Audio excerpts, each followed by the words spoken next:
name is Sadia, and I hope you enjoy this free sample class called Supercharged Shimmies.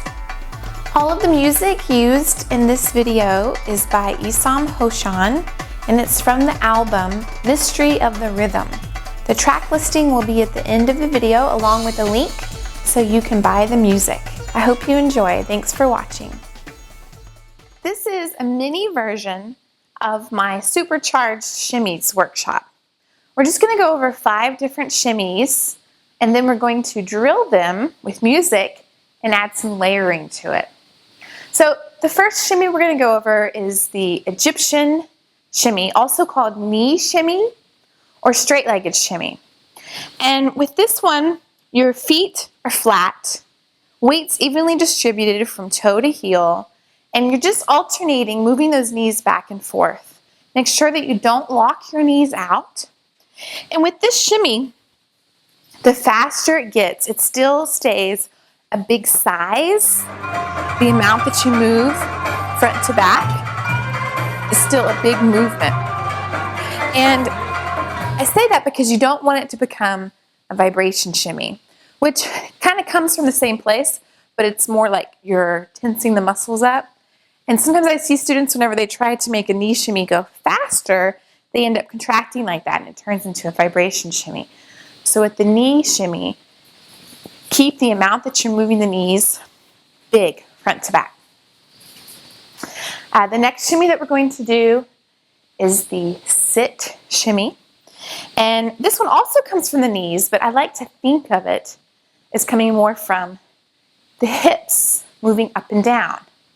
So with the knee shimmy, the movement is sort of concentrated in the front of your body. That's where you're going to get the shakeage. And you're really engaging your hamstrings to propel this movement. Whereas with the sit shimmy, most of the shakeage is back here, is loose, and you're engaging your quads more. So whenever you do this sit shimmy right, you should feel everything back here very loose and relaxed. Okay? So sit shimmy, you have a bit of a plie or knee bend, and you stay bent. It's more isolated. Up here is very quiet. Knee shimmy, in comparison, there's a lot more going on all the way up your body. Our next shimmy is the twist shimmy. This one, my knees are also straight, not locked, but straight. And I'm twisting those hip bones front to back. With this, the twist shimmy and the sit shimmy, the size will get smaller the faster you get, which is it's different from the knee shimmy. Remember, knee shimmy stays big. So sit shimmy, when it's slow, it's kind of a big movement. When it's faster, it becomes smaller. Same with the twist. Whenever it's slow, it's bigger. When it gets faster, it gets smaller. Now, something that's kind of a challenge with the twist shimmy is to keep your upper body still. And so you need to have a little bit of tension through your upper body and your arms.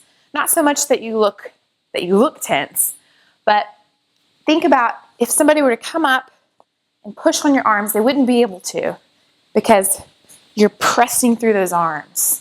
You can also pretend you're standing in a door frame and you're pushing those hands into that door frame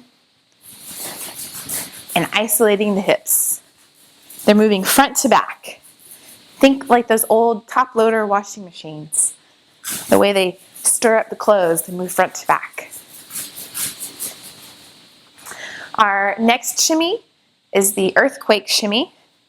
And this one is like the knee shimmy, except instead of alternating, you bend together at the same time.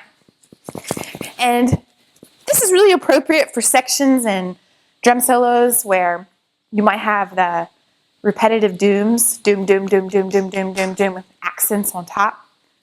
So you could do like this, different accents. You can get it going pretty fast. Gotta make sure you're wearing a supportive bra. So that's your earthquake shimmy. Our next one is the African shimmy, which sort of looks like the earthquake shimmy, but it's actually using your rib cage and your pelvis, and they are contracting in together. So this is where your beat is in the music, is when the ribs come down and the pelvis comes up. So your preparation for it, or your move before the move, is when you gently lift the ribs and gently pull the hips back, and then you contract on that accent in the music. And 1, 2, 3, 4. Notice that I have my standing leg knees slightly bent. If I were to have it locked, I wouldn't have as much range of motion in my pelvis.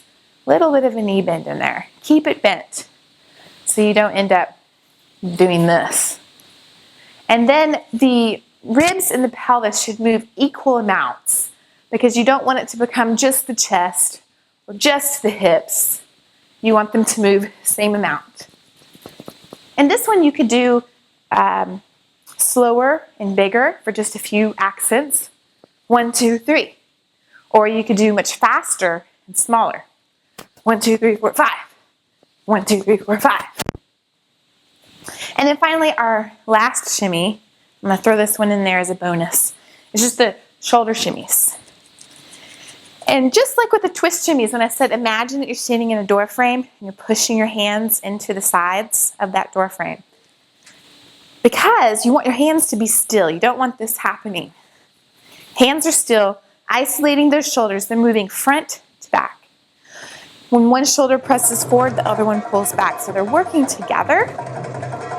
Okay? And then when it gets faster, it gets smaller. We can also do this one in triplets. So you can bring right shoulder forward, right shoulder forward, slight pause, left, right, left. Right, left, right, left, right, left, right, left, right, left, right, left. Whenever you put this type of shimmy to music, it'll go 1 and a 2 and a 3 and a 4 and a 1 and a 2 and a 3 and a 4 and a 1 and a 2 and a 3, 4 and a 1 and a 2 and a 3 and a 4 and a. Now let's get started with our drills.